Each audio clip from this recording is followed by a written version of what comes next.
Welcome back to Undefendable. We're going to be going over a quick guide for Thor. Play like a pro. Going to break down an overview of the hero, go over his leaflets, his tokens, his abilities, some of his cards, and then a little bit of his playstyle and how to master him for your next event. That said, Thor is a well-rounded mid-range bruiser. Good damage, good defense, solid economy, and very simple dice anatomy to make rolling that much easier. He wins by repeatedly hitting the opponents with Lightning Rod and Thunderbolt, using his guard break and hammer throws to push past damage on strong defensive characters, drawing key cards with his electrokinesis, his economy, finishing games with exact lethal, using instant hammer throws to get those last bits of collateral damage over so the opponent doesn't know what hit them. If you like characters with strong, consistent turns and no real glaring weaknesses, Thor is your guy. Thor is your god. That said, let's go over his leaflet. His first token status effect is going to be Guard Break, stack limit of 2. You can turn your attacks undefendable by rolling a 4 or 5 at the conclusion of your offensive roll. At the conclusion, spend one of these and roll a die. If the outcome is a 4 or 5, that attack becomes undefendable. Electrokinesis is your economy. This boosts abilities or spend to draw one card. Once per turn, you may spend 4 electrokinesis during their main phase to draw one card. And then lastly, Mjolnir. Mjolnir is his companion, his hammer, his kind of unique thing that is Thor. So you can throw or retrieve to gain bonuses. Begin the game with Mjolnir on your hero board. You may throw or retrieve Mjolnir at any time by discarding a card. If an ability tells you to throw or retrieve it, you do not need to discard a card. When you throw Mjolnir, place it on your chosen opponent and deal 1 as an isolated source of undefendable damage. When you retrieve Mjolnir, place it back on Thor and gain 1 electrokinesis. You cannot throw Mjolnir at an opponent unless it is on your hero board. You cannot retrieve Mjolnir if it is already on your hero board. In a multiplayer game, if an opponent has Mjolnir is defeated, retrieve it.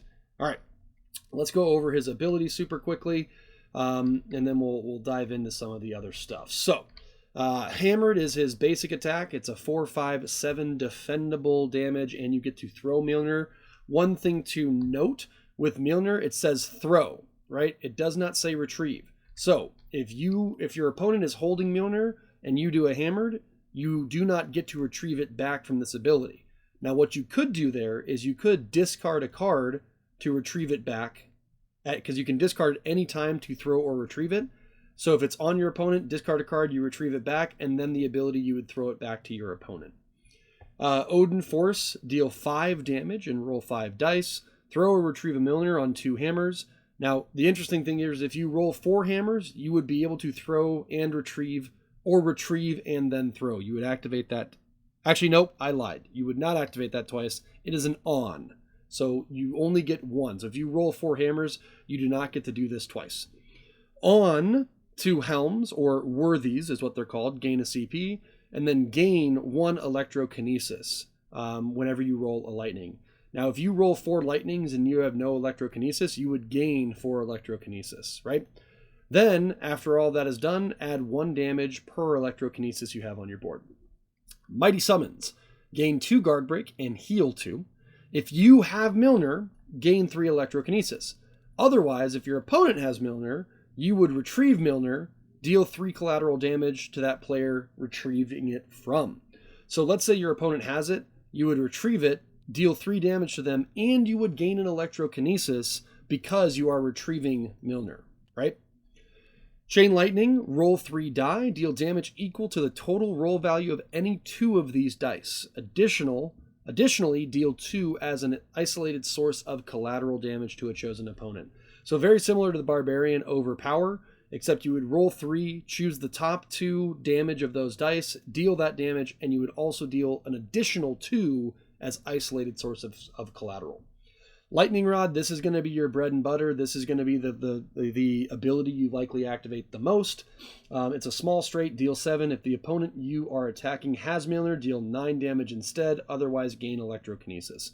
Really good, really strong. Just a really good bruiser ability, really good ability for Thor. Thunderbolt is ideally what you're rolling for. So if you're getting a lot of small straights, hopefully you're rolling for that large straight, at least giving an attempt to it. You throw or retrieve Mjolnir, gain 2 electrokinesis, then deal 10 damage. This is your bread and butter. This is what you want to get every turn if you can, especially if you have some guard breaks. This is what you're rolling for.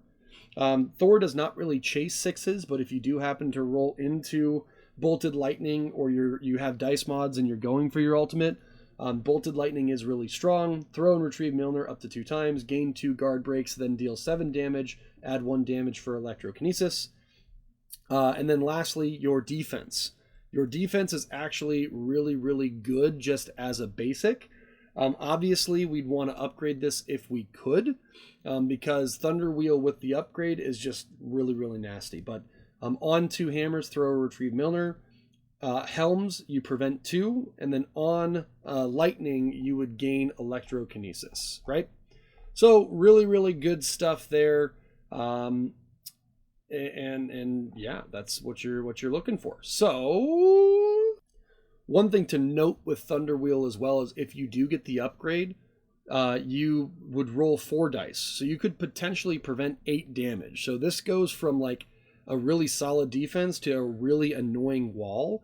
So if you can play this defense early to mid game, especially versus heroes that attack into your defense often, you're going to have a really, really nice game, because you're going to be preventing a lot of damage and then reaping the benefits of that into the mid and late game. So let's go over some of his unique cards up here. So let's start with his unique cards first. Let's go with Invulnerable, prevent all incoming damage. So for 2 electrokinesis to prevent all incoming damage, this is one of the best defensive cards in the game. Always save this if you can. What else? He is worthy. Change your die to a 4 or a 5. Huge for lining up straights and key offensive roll phases. This is also really good tied in with Indomitable Will. Indomitable Will says if the incoming attack would reduce your health to 0, roll 1 die. On a helm, set your health to 1 instead. Now your 4s and 5s are your helms, your worthy dice face. So if you can have both of these in your hand at the end of the game, you can play this. If you roll a 4 or a 5, you're good. If you don't roll a 4 or a 5, you can use this to change that die roll to a 4 or 5 and survive, which is really strong. Power Trip is absolutely great. It's a 1 CP instant action, draw 1 card and gain 2 electrokinesis. This effectively is 1.5 cards for 1 CP. So you're always going to want to hold this. You're always going to want to play this. Time to hammer, retrieve Mjolnir, right? Retrieve, not throw. Retrieve Mjolnir, gain a CP, gain an EK. It's a fantastic reposition and economy. Usually you're going to want to play this as well. Situational, and sometimes often a sell or discard is Stormbreak. I say this because you only really want to trigger this if it's happening naturally, right? So don't go out of your way to do this. It's nice if it happens naturally, but it's not usually worth forcing. So often you can discard this or sell this for CP, but if you do it naturally, it is fantastic. And then again, Indomitable Will on lethal damage, you could potentially survive. It is cool. It can be conditional. It's definitely something to keep if you have He Is Worthy or premium dice mods. But just, in a situation where if you're ahead, you can sell or discard this to do the hammer. Okay? All right, so let's go over your upgrades really quickly. Let's go over these first 6. These are all sell or discards. You don't need to upgrade Hammered or Hammered 3. Not worth it. You don't need to upgrade Bottled Lightning. It's just not worth it. Odin Force as well, not worth it. And then Chain Lightning, low priority, not necessarily worth it. You're really looking to go for your straights, and then you're really looking to fall back into Mighty Summons. So these are all fallback options that you want to say don't spend CP on. Use them as throwing your hammer or use them as cells. Thunderbolt. This is strong. It can be situational, so it's like really good versus Shadow Thief, Cursed Pirate, Loki, or when you want that extra punch and you like the Asgardian brawn. But this is situational, right? Ideally, these are the 3 that you're going to want to upgrade. You have your lightning rod. This is priority 1 because this is going to be your most consistent card that you want to do. And let's go ahead and bring it down here and look at what the difference is. Here's the big difference. You're going to deal 9 no matter what. So you're getting a +2 damage bonus regardless. You're gaining an electrokinesis regardless, and you're throwing or retrieving Mjolnir regardless. This is an instant upgrade. As for your Thunder Wheel, you get to roll an additional die, and then instead of on, it's for every.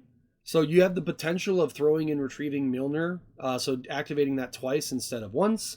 You can prevent up to 8 damage if you roll 4 of the worthy facing die. You can prevent up to 8 damage, and then gaining an electrokinesis instead of on, it's a gain, which is also really, really nice.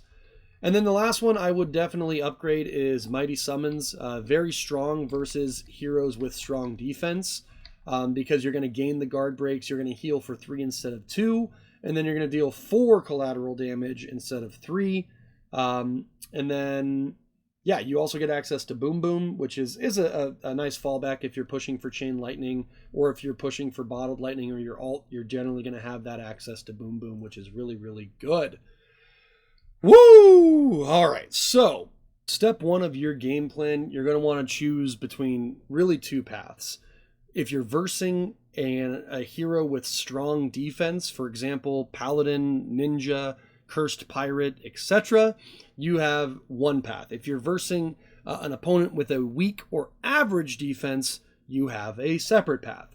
So let's go over option 1, or path A. Your core loop with path A is going to be Mighty Summons into Lightning Rod and Thunderbolt, with the occasional Bolted Lightning if you roll into it. The goal is to stock up on your guard breaks, right? Let me come back down here. So against good defense, Mighty Summons, Lightning Rod, Thunderbolt, Bolted Lightning, that's your kind of roll phases. Your goal is to stock up on guard breaks to make your big attacks undefendable. So you're using Mighty Summons to heal and deal collateral while stacking up on those guard breaks. And then eventually just trying to unload with your straights or your high damage abilities, and then using those guard breaks to make them undefendable. You want to keep Mjolnir on your opponent when you play a Mighty Summons to turn it to collateral damage, right? So that's going to be path A against really strong defensive characters. Path B versus weak or average defensive characters, you can mostly skip the Mighty Summons after the early game. Early game, you're going to want to really stack Mighty Summons, at least do it once. But after the early game, you can really skip this, because if their defense is average or weak, you can just hop right into the loop over here. Core loop is going to be Lightning Rod every single turn, with a fallback of Odin Force when the straight odds are just really, really bad. And you're going to use Mjolnir positioning to get 9 damage Lightning Rods repeatedly if you have not upgraded it. Right? So if you have not upgraded it, your opponent you're attacking has to have Mjolnir, so you're dealing 9 damage. That's going to be the path if it's not upgraded. And that's the loop against, weaker or average defense characters. Lightning Rod, Lightning Rod, Lightning Rod. Odin Force as a fallback, right? So tip number 2 for your game plan with Thor is electrokinesis, right? Rule of thumb, do not sit at 4 electrokinesis. So you're not going to want to sit with 4 electrokinesises on your board, and unless there's a specific reason, right? If you're in your main phase 1, I would literally get rid of these and draw a card and then go into my turn. Now you may say, well, but I could get Odin Force and I could get max value from Odin Force. Odin Force is not your role objective, it is your fallback, okay? So if you have 4 electrokinesis, cashing this in for a card and then opening up space to get electrokinesises from your other ability is way more valuable than the additional damage you might get from Odin Force if you whiff your original path. So do not sit on 4 electrokinesis. Use your main phase to spend them and draw a card as often as you reasonably can. More cards means more answers, it means more unique cards, and it means more chances at getting your heavy value in vulnerability, He Is Worthy, Indomitable Will, Invulnerability, Power Trip, etc. And your premium dice mods, right? So it is better to draw and slightly reduce Odin Force value than to overstack Electrokinesis and lose draw opportunities, all right? Tip number 3, smart hammer usage. Do not spam discard for Mjolnir repositioning just because you can. So just because you have a bunch of cards doesn't mean you should throw it and retrieve it, throw it and retrieve it. Do it intelligently, right? It's clear. So you're only going to do this if it clearly increases value this turn. For example, turning Lightning Rod from 7 to 9 damage. That is a situation where if I'm holding Mjolnir and I get my Lightning Rod, I might discard a card there to throw it and hit them. So now it goes up to 9 damage instead of 2, or instead of 7 with an electrokinesis, which would technically be 10 damage because you're hitting them for 1 and then doing this, right? So that is a 3 value turn, which is a really, really good exchange. Another situation would be setting up Mighty Summons, right? So I would discard to get it on to my opponent so that I can retrieve it and deal that collateral and gain the 1 electrokinesis from that. You can win the game is another scenario where I would discard. If my opponent's at like 3 health and I have 5 or 6 cards in my hand, I might discard, hit them for 1, discard, retrieve, discard, hit them for 1, discard, retrieve, discard, hit them for 1, and that's the game, right? So if your opponent's at like, again, 2 or 3 health and you can discard multiple cards to get lethal, that is another scenario. Otherwise, keep your cards. Thor loves seeing more of his deck, and he loves having cards in his hand for those lethal and specific situations. Matchup-wise, Thor is going to be strong against mid-range heroes with weak or average defense, heroes with poor economy, and heroes with pure defensive heroes with no real late-game control, right? So if you're playing against a hero where their best ability is their defense, well, you have ways to get around that with Guard Break and Mighty Summons and damage with the pings from your hammer. So he's going to thrive in those scenarios. Why? Guard Break eventually punches through defenses. He can outvalue low economy heroes in the mid and late game. And if you can repeatedly do your Lightning Rod and Thunderbolt and hammer pings, that's going to stack up really, really fast. Thor is going to struggle against heroes that are rushdown heroes that are like very fast damage heroes. So like Pyromancer, things like that. Heroes with top tier economy that can outdraw Thor, and heroes with very damaging defenses. If you can't get around it, damaging defenses that have good late game. So like Curse Pirate, Ninja, Pyromancer, right? So pure damage heroes with no real late game control, he'll do well. Very damaging defensive heroes, he's not going to do as well. Cursed Pirate, Ninja, Pyromancer. Post patch, he is a little weaker to rush down and status removal, so a well-timed what status effect hitting 3 or 4 electrokinesis and a guard break, it can be pretty brutal. Also, undefendable damage denies your defensive your best card in the game, right? So that is really the synopsis of Thor. Let's do a couple of quick roll examples. Again, we're pushing for Lightning Rod and Thunderbolt, and then we're going to be falling into Mighty Summons, right? So here's a really good example. We already got Mighty Summons. So if this were early game, I'm going to keep Mighty Summons and do that turn 1. I'm going to do this. I'm going to heal. I would likely discard a card, hit my opponent for 1, and then based on this, I would retrieve it, hit them for another 3, and gain an electrokinesis, right? So that's how that turn would work. Roll 2.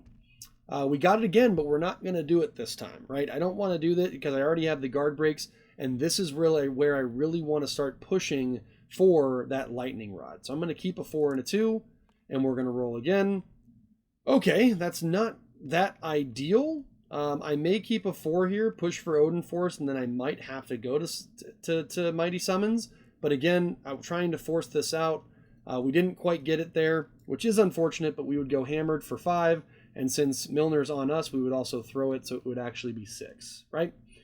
Let's go. And then we could, in that scenario, try and make that 5 undefendable by using a guard break. Let's go one more time. There we go. 3, 4, 5, 6. We'll throw this back one more to see if we can get the 2. We don't. So we would go Lightning Rod, whether it's upgraded or not.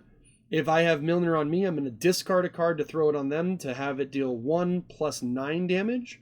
And then that would be the process there. Last roll, see if we can get to that Thunderbolt. So this is a good example. I'm going to keep the 3 and the 4 for the open-ended straight opportunities. It also still leaves me opportunities for Odin Force, Mighty Summons, etc. Not quite getting it there. This is a scenario where I would likely throw these back, and we don't get that. Maybe we have a dice mod. Maybe we have a try again. Worst case scenario, the fallback would be hammered for 5, and we would throw Mjolnir in that situation. Let's do one more, just to see what happens. There we go. 3, 4, 5, 6. Throw this in to see if we can get the 2. We do not. Lightning Rod. Boom. One more time. Keep the 3 and the 5. We're seeing a lot of dupes. Crazy. Keep the 4. Now we have the open-ended. And we get the 2. Lightning Rod. If I can get it early, I'm going to take it early, right? I'd rather take it early than wait.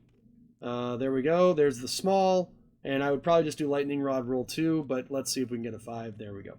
And that's really kind of the situation you have. And when you're doing those Lightning Rods, you're going to be using those guard breaks to see if we can make that attack undefendable, which we did not there. But you do have dice mods for your guard breaks as well in those clutch situations. Every time we're retrieving Mjolnir, we're gaining electrokinesis. And then in some scenarios, we're gaining electrokinesis from these. So then if you get to 4, you can, during your main phase, put those tokens in to draw a card. So yeah, there is your Thor guide. If you guys, really enjoyed some of this content, you should have seen the Loki the Loki video. If you haven't, go check that one out because you got to get the Asgardian brothers going together. But I appreciate you guys watching, and feel free to like, comment, and subscribe. And if you play Thor a different way, I'd love to hear it. Until next time, appreciate it. Have a good one.